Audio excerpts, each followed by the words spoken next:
Today I'm making an early tier list for my predictions for the Twilight Masquerade metagame. My editor is on vacation, so today's video will be a little plain, but it really is just the information here that matters. There are a lot of decks on this tier list template that I'm using, and a lot of these decks aren't real, so I will not be putting every deck on the tier list. I also just want to scroll over here to my tier list definitions real quick. If anybody wants to just pause the video, read what I define my tiers as, that will probably inform you greatly and help you understand why I'm putting decks where I'm putting them.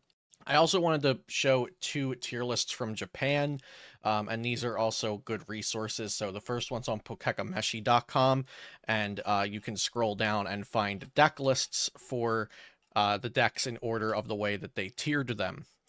So just a quick look at this tier list from Pokémon, and these are also influencing my ideas as well on tier lists. And then here's another one from a Twitter account. This is a tier list predicting what the meta will look like for the upcoming Japanese championships on June 1st and 2nd. So I'll leave links for both of this in the description down below, and probably in the comments or something as well. But now let's get into making my tier list. Another thing I want to say right before we start is I will not be putting anything in tier S, because if we look at my definition for tier S, it's an archetype that is undeniably the best deck in format based on play rates, tournament results, and matchup spreads, and overall deck functionality. I don't think we have a deck that fits that for this format just yet, for this metagame that's not even technically started yet.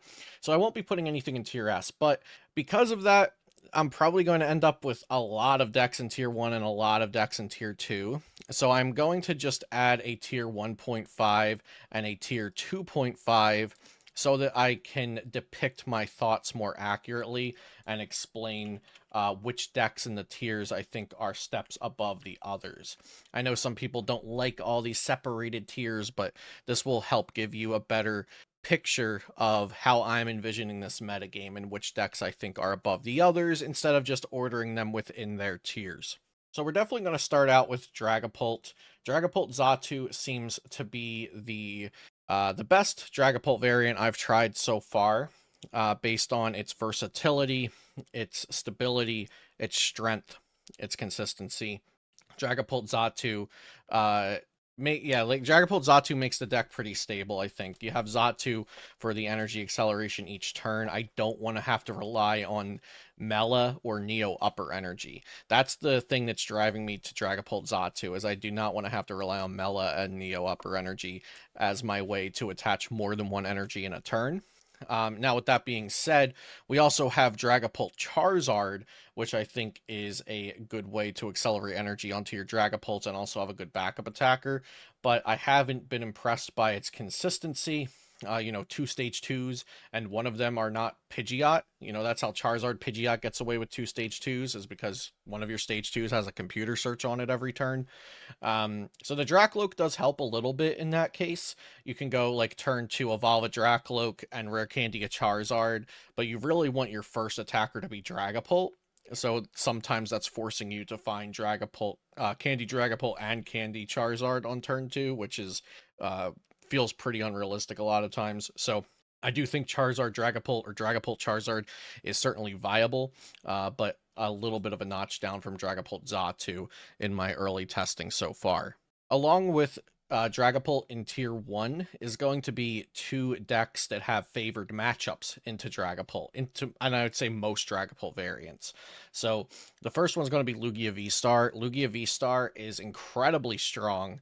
Legacy Energy and also the Water Ogerpon EX and Blood Moon Ursaluna EX and the new Carmine supporter. Lugia V-Star Archeops gets a lot of new support from Twilight Masquerade, and I definitely think it's really strong.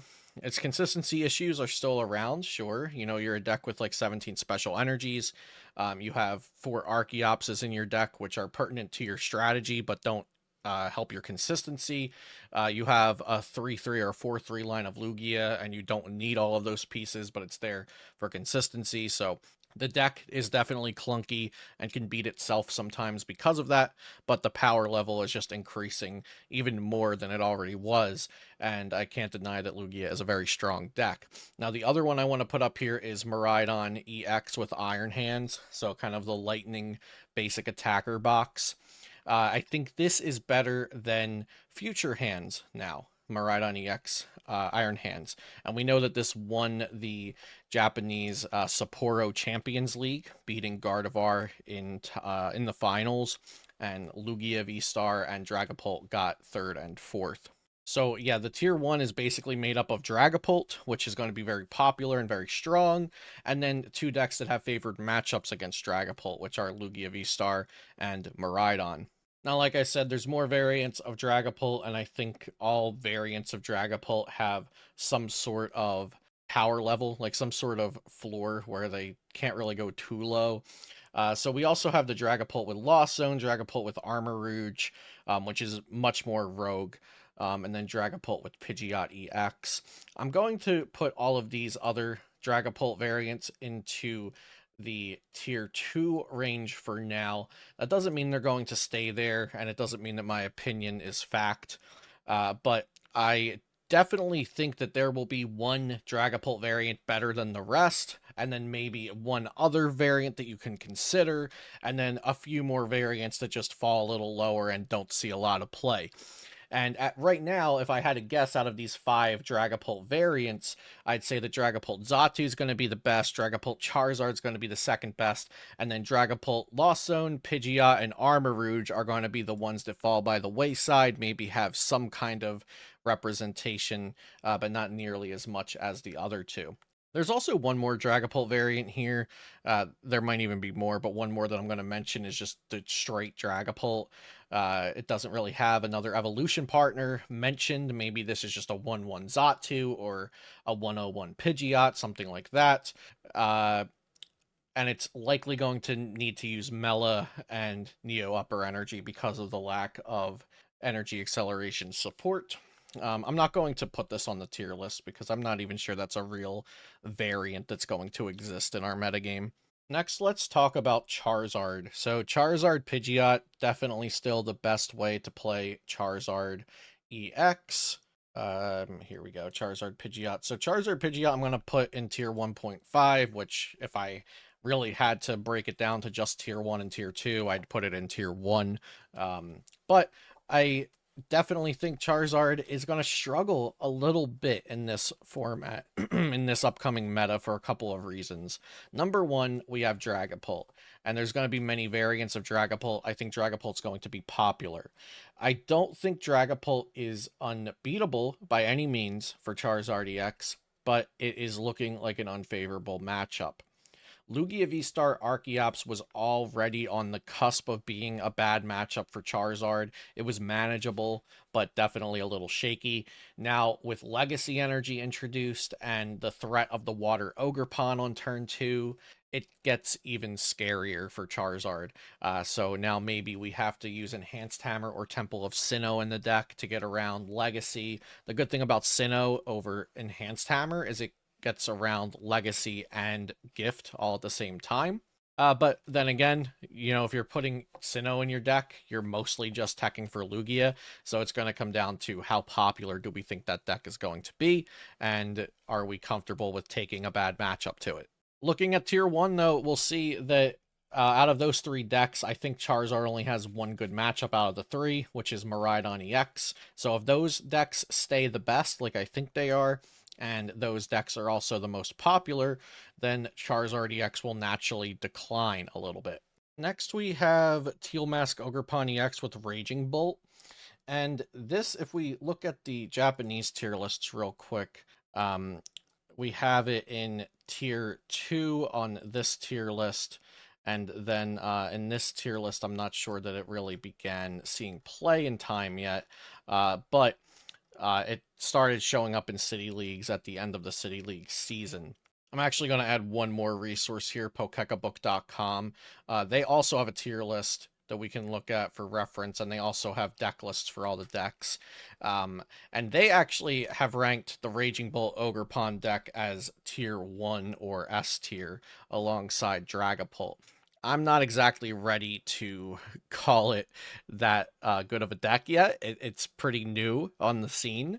I have played with it. It's strong. It's pretty solid and consistent.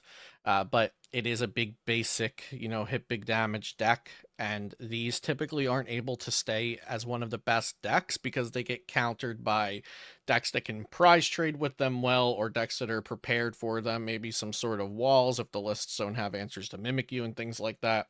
So I don't know that Raging Bolt Ogerpon should be ranked this highly, and on my tier list, I'm going to put it in 1.5. Looking at some Lost Zone box decks, I think Lost Zone box is going to be underrated because people assume it will fall off due to Dragapult EX, but I'm noticing that Jirachi is non-existent in the Twilight Masquerade metagame so far in terms of being included in deck lists. So I think aggressively going for Sableye Lost Mine as a core strategy of a Lost Zone box deck could be really, really good. Maybe like 2 or 3 Lost Vacuums and Pokestops, aggressively trying to get the Lost Mine on turn 2, even because of the lack of Jirachi around. And so in that same vein, we could consider Lost Zone Box Radiant Charizard, but we lose the consistency of Radiant Greninja, and also the Radiant Greninja version of Lost Zone Box can now play Blood Moon or Saluna EX, so you have a pseudo Radiant Charizard in the deck alongside Radiant Greninja, so I think Radiant Greninja will stay the best way to play Lost Zone Box, but maybe we don't underestimate Radiant Charizard. It's still a pretty good deck, this variant of Lost Zone Box, so that's why I have it in tier 2. I'm also going to put Lost Zone Giratina in tier 2. I'm not impressed with its Dragapult matchup so far. Lugia V-Star was already a bad matchup, and Lugia V-Star got even better. So now if we have a bad matchup against Dragapult, a bad matchup against Lugia V-Star, I'm not, and there's also other Dragapult variants around. Giratina, it just makes sense that it goes down a half a tier or a tier from where it already was. Okay, so next, Snorlax Stall. I'm going to put this in 1.5. Snorlax Stall gains the new Flute card. It also gains the new Fan card. And it did pretty well at Champions League Sapporo, even in a best of 1 25-minute format. So I imagine it's has the potential to do that or even better in the North American format. I think Pidgeot control gets noticeably worse, not only because of Dragapult, but also because of Lugia V-Star, and also because of Miraidon EX. Just the top decks in the format, they don't make Pidgeot control look very good. So I'm going to drop Pidgeot control down here to 2.5. I don't exactly love the Roaring Moon decks right now either, and I'm going to put those down into 2.5 as well. Still playable decks, but I don't really like them for this format. And then I'm going to drop Chien-Pao EX potentially to 2.5. I've been thinking a lot about this, but just looking at this metagame, if Chien-Pao is a one-shot kind of deck, but it has these Bex Caliburs that can be devolved, or they can be targeted down easily by the Dragapults, that's not good. Miraidon EX had already been an iffy matchup for Chien-Pao in the past as well. Like I said, Lugia V-Star gets better, Snorlax gets better. I just don't think this is going to be Chien-Pao's format. I could certainly be wrong. Maybe it deserves to be a tier 2 just because of how strong it already has been. Typically, I follow this idea of a single set coming out isn't going to just drop a deck off of the face of the format. Something like Pidgeot Control is a little more volatile because its matchup spreads are so hit or miss, or its matchups, I should say, are either very, very good or very, very bad. And the way the metagame is developing, it looks like there's going to be a lot of very bad matchups for Pidgeot Control. Maybe Chien-Pao deserves to be tier 2, so I'll put it tier 2 for now.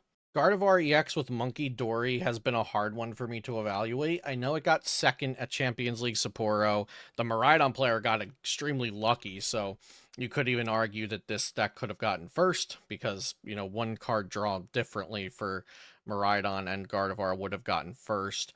But the deck feels a little slow. And because Dragapult is also slow, we're going to be seeing a lot of aggressive decks trying to chase down Dragapult and just aggro it out of the game. So I worry that collateral damage against Gardevoir is going to bring Gardevoir's viability down as well. So I'm going to put Gardevoir into tier 2 for now.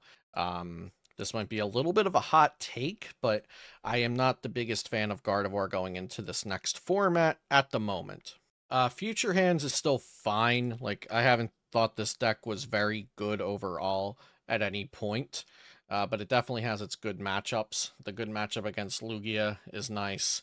But yeah, I don't think this is really a great deck, so I'm just going to drop it into tier 2. Dialga likely stays a good deck. I'll put this in tier 2 as well. I think this is a fine deck. Essentially, tier 2 is like, I expect tier 2 and up to be in day 2. Tier 2.5 is like, maybe one of these decks will squeak into day 2, but I don't really expect it. Tier 3 and tier 4, I definitely don't expect day 2. So talking more about that, let's see what other decks I expect to see in day 2. I think Blissey EX is right on the cusp of being good. Maybe I even drop Pidgeot down to 3 because I think Blissey EX might have a better matchup spread than Pidgeot. But Blissey EX struggles against Lugia. It struggles against anything that can one-shot it. That's its problem. But it is very, very good against Dragapult EX. That's its best matchup. Goldango can go into tier 3. It's a deck, but is it a good deck? Probably not, I would say. Regidrago V-Star. Regidrago V-Star is an interesting one. I'm going to put this in tier... it's either 2.5 or 3. It's also very rogue. It doesn't have popularity backing it. I'll put it into 2.5 because I do think this Regidrago deck has potential.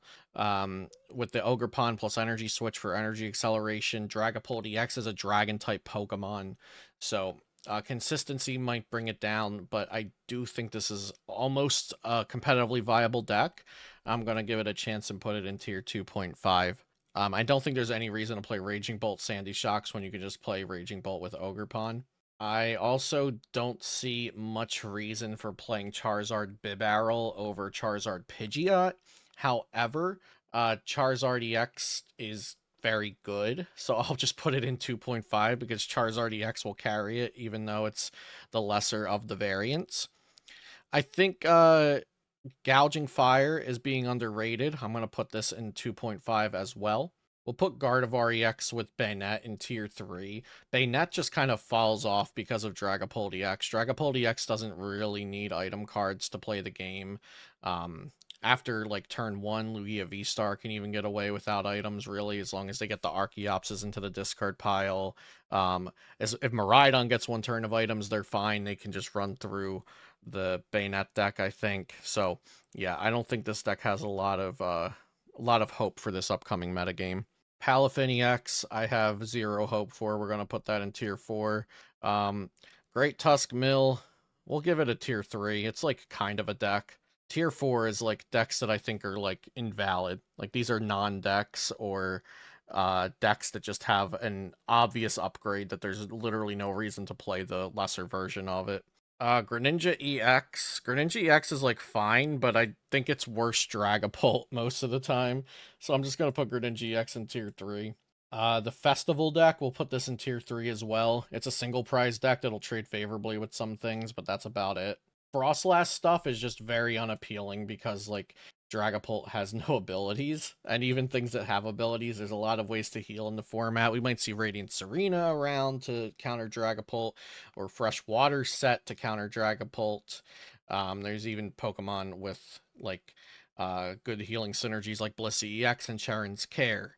Monkey Dory to remove damage counters, Switch Cart to remove damage counters. So I think there's going to be some healing themes overall in the metagame, and Dragapult EX will be able to get through that, but the slightly weaker versions of damage spread, like the Frostlass, like things that poke, like Banat EX, or things like Meowscarada EX. I think all of these other versions of damage counter spread, or just poking damage a little bit at a time, all of that is just immediately nerfed even more than it already was, because Dragapult EX is going to be the best at doing that. I'll give Arceus Giratina 2.5. You know, Arceus decks, like Arceus Armarouge as well. It's hard for these to be like too bad because they have that general consistency, but it's also very difficult for them to be really, really good. And I think that's where I'm going to stop my tier list for today. I don't really know enough about all these other decks. Espathra Bennett was already a deck, so I guess we could put that one in tier 3. But I really don't know much about the Espathra deck. That's nothing that I had found interest in this previous format. So I think I'm going to end my tier list there. But thank you so much for watching. Subscribe to the channel if you enjoyed the content, and I'll see you next time here on Celio's Network.